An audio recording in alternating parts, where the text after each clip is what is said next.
Thanks to Bruce for setting up the issues well.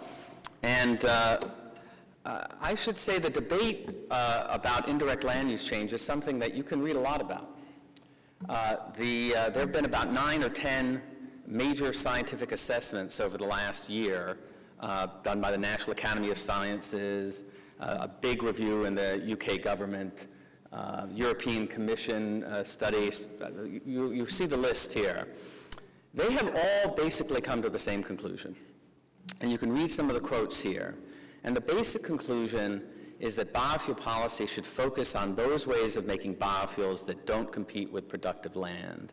And that when we evaluate the greenhouse gas effects of biofuels, we have to look at the total impact on land use, both direct and indirect. Now, why have they come to this conclusion? And I'm going to suggest it really comes down to something very simple. The basic question is equivalent to kind of analyzing what makes you richer. If you take money out of one pocket and put it in another pocket, you're not richer. If you get more money, you're richer. So the question for biofuels is the carbon that we use to make biofuels simply taking carbon we've already got, taking it out of one pocket and putting it in another pocket, or is it additional carbon? So here's the slide that's shown by a strong biofuel supporting scientist, Chris Somerville, that gets to the question of why do we think biofuels have the potential to reduce greenhouse gases to begin with? The reason is, of course, and to say that when you burn a biofuel, what comes out of the tailpipe of a car is exactly the same as when you burn gasoline or diesel fuel. Similarly, if you burn biomass in a power plant, what goes out the smokestack is the same. So where's the potential gain? The potential gain, of course, is that biofuels start with plants. And when you grow plants, plants take carbon out of the atmosphere. And this is a diagram that shows that. And so in theory, when you burn the biofuels, you are potentially just putting carbon back into the atmosphere that you took out. You're just recycling it. And this is incorporated into the specific greenhouse gas analyses of biofuels very specifically. I'm going to jump ahead, and I don't need to take you through this, but there is a specific credit given in these analyses for all the carbon incorporated into the plants that are turned into the fuel. Without that credit, biofuels actually generally increase greenhouse gas emissions because it takes a little bit more energy to produce corn ethanol than to produce gasoline from crude oil. So the benefit is in the plants. So here's the question. Why and when? If you use productive land to grow those plants, that productive land would be growing plants anyway. And if all you're doing is taking carbon you've already got, you don't have an additional gain. So one possibility is you take productive land in the form of forests. And as Bruce has already said, forests not only store a great deal of carbon, they take up carbon each year.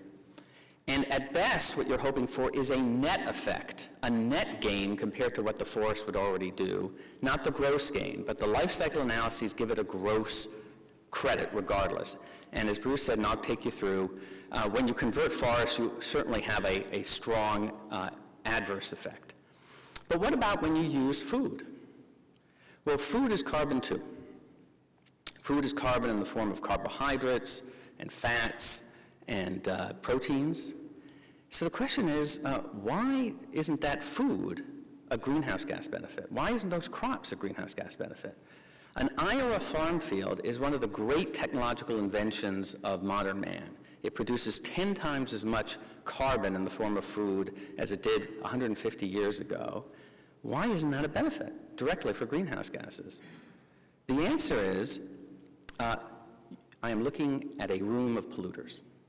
Because when you eat the corn, and when livestock eat the corn, and then you eat the livestock, you're actually taking that carbon and putting it back into the atmosphere. But this is a good idea for you to continue to pollute in this way. I would submit that it is if you want to keep living. So if you're not getting that carbon, you have to go get your carbon elsewhere. And so simply diverting that carbon from one purpose to another doesn't get you a net gain if taking it elsewhere means you got to take somebody else's carbon. It's simply a game of musical chairs without a net gain. Now, where do you get a net gain? Well, clearly you get a net gain if you take unproductive land and you make it productive. If you were to irrigate the desert, it's not taking up carbon now, it grows a lot of plants, that is a net gain. Another net gain is if you take waste material, like corn stover.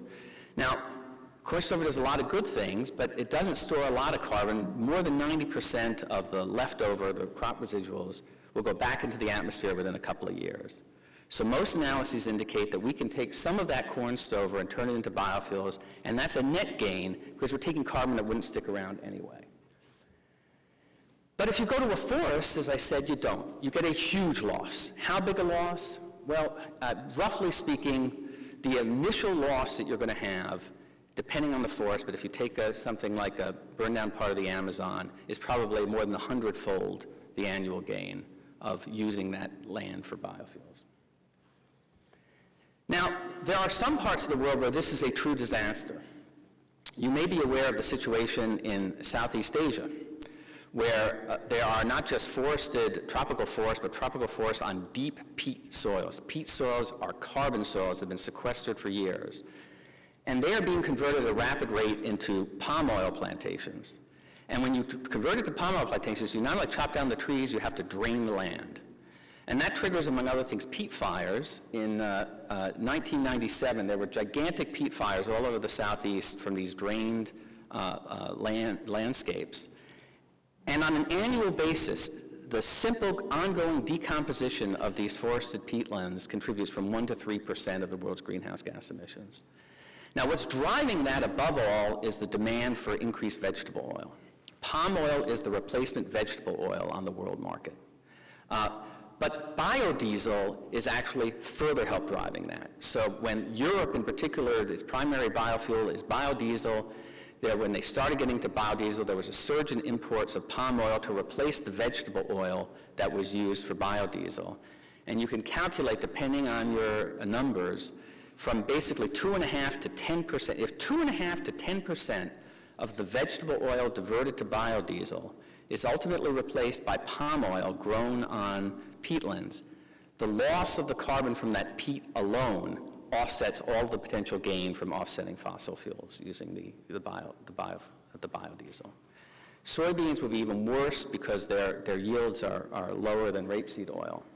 And this gives you the idea, the understanding of the potential impact of increasing demand. So vegetable oil for food is the primary driver of the world's expansion of palm oil, but biodiesel has added an added component to that directly and indirectly, and primarily indirectly up to now, drives it more. But again, there are opportunities. There are already cleared forests that are overtaken by invasive grasses that calculations have done that if you convert those to biodiesel or to palm oil, you can get a net gain. Again, taking unproductive land and making it productive. That's the opportunity. Okay, so why do we have to count indirect land use change? The first reason you have to count indirect land use change is a very practical one, which is if you only count direct land use change, which I think is what Bruce is in favor of, you are relying on the idea that businessmen are really, really stupid.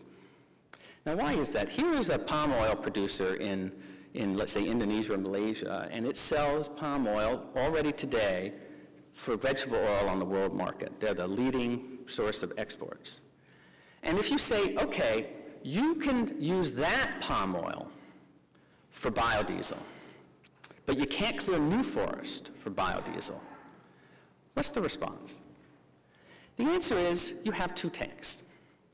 So in tank one, you take all of your existing palm oil from already cleared rainforests, and you sell that now, not for food, but for biodiesel, because that's allowed. Now you go and expand into new rainforest, and drain that, and you put that in a second tank, and you sell that to replace the vegetable oil. I don't think businessmen are so stupid as to not to recognize this. And this just is the fundamental point, is the substitutability of different commodities. And regulating direct but not indirect effects has essentially no effect. But now I want to take you back even conceptually. Remember we talked about the fact that there's the key to getting greenhouse gas reductions from biofuels is the fact that you're going to use additional carbon you don't already have.